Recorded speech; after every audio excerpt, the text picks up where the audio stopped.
the ongoing tariff war led by US President Donald Trump seemed to be going beyond itself each day.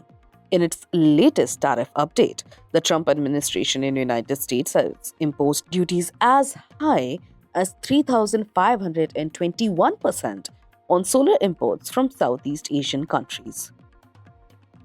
This move follows an extensive investigation by US Department of Commerce, which concluded that manufacturers in Cambodia, Vietnam, Malaysia, and Thailand were benefiting unfairly from Chinese subsidies.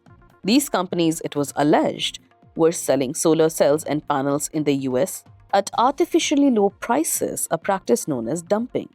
The tariffs, which are a part of a broader trade dispute with China, range from 34.4% to an eye-watering 3,521% for Cambodia, which ceased participating in the investigation.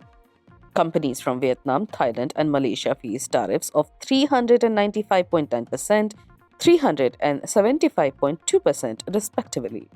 This marks a significant escalation in the trade tensions, with the US seeking to protect its domestic industries.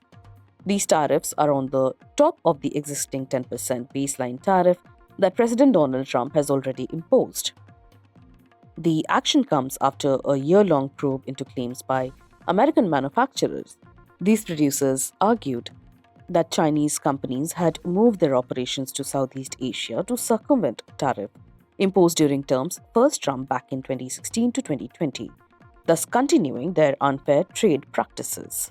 In 2020, the US imported approximately $12.9 billion in solar equipment from these countries affected by the new tariffs, including Vietnam, Thailand, Cambodia, and Malaysia. With the introduction of these additional levies, the US aims to shield its domestic solar manufacturing sector from the perceived harm caused by these import practices.